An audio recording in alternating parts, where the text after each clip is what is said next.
I'm so tired. I'm so bloody tired. I don't even use proper animation software. Why do you watch me?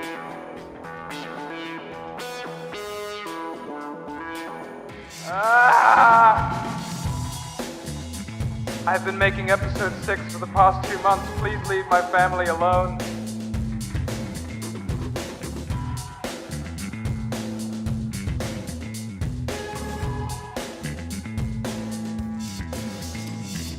This special JPEG goes out to the angry and impatient viewer. Alright, let's answer some questions. Writing the script is the most important and the most recurring part of the creation process. I could be halfway through animating before I realize, oh, hey, that'll actually be really good. Then I just write it in. Inspiration comes out of nowhere, usually when I'm walking or trying to sleep. But I try my best to make sure there's consistency and meaning to the events that take place in the story. In the episode I'm currently working on, I've been advised to make sure each line of dialogue has a purpose in the story, even if it's just a joke. Make something you're proud of, enough to keep working on it, no matter how long it takes.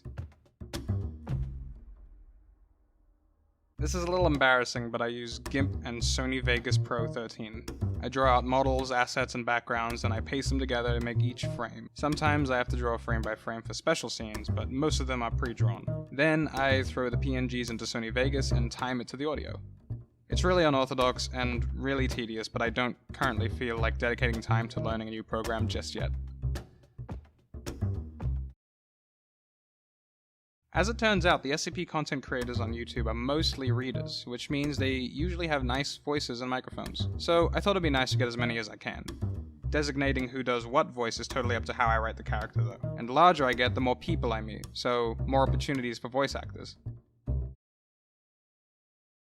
There are a lot, but they're usually lines of dialogue or bits of animation. I'll show some on screen now.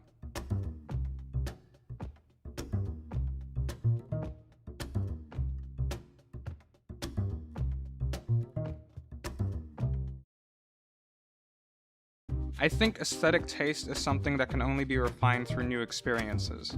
With Confinement, for instance, I try to harness the feeling I get when I enter a sad, minimalist building. A simple design with muted colors and non-specific music sets the tone for the time-locked lifestyle of an inmate. But it also helps make big events look bigger and more exciting. Little things like lighting can really help set the mood too, whether it be cold, calm, terrifying, or mysterious. As much as I complain about the impatient fans, I think my followers and subscribers are a lot more tame and considerate than many fanbases I see.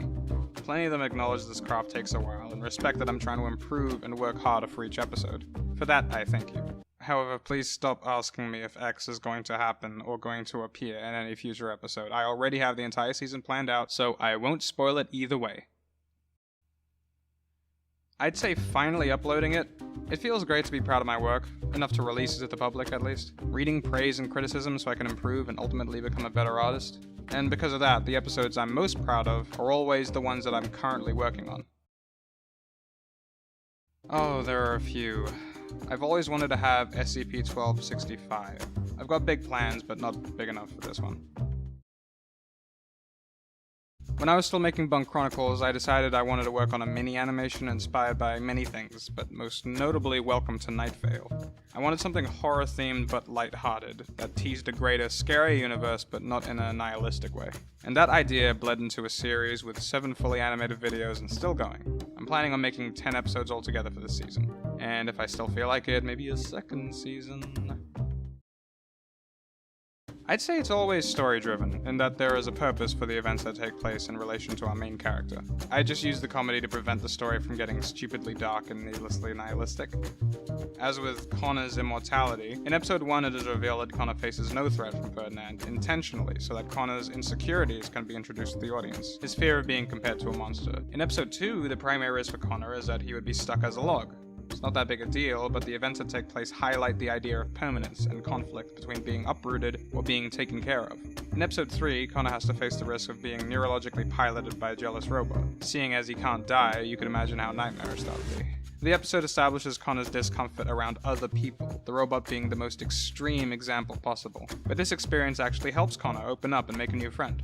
Also, this wasn't intentional, but Connor and Natalie asked each other out between episodes 3 and 4 because of that therapy rescheduling. Okay, bye. In episode 4, there is no danger of health and well-being. It's more of an emotional one. In this episode, Connor opens up to Natalie about his abandonment issues because of his mother. Then shortly after, meets an SCP who has the exact same backstory. Thinking that they could be friends, she vanishes in pursuit of closure, leaving Connor alone to wonder if he could ever be so lucky. In episode 5, the threat is simply that Connor would be a silver person in some makeshift slum for the rest of his existence. But this measly and pathetic threat is quickly denied by something potentially more dangerous for everyone, including Connor. But I can't say anymore. Good question.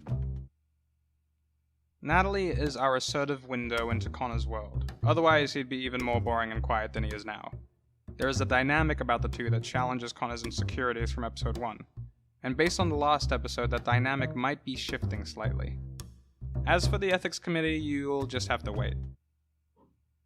I wanted Ferdinand to remind me of many elderly people in my life who talk more than they listen, making them a bit charming but also a bit intimidating. Other than that, Dr. Wilson and Lou the Swordsman are definitely based on a lot of people I know, aside from being a direct visual ripoff of Mr. Stutch from South Park. My art style takes heavy inspiration from shows like Super Science Friends and The Regular Show. I don't know.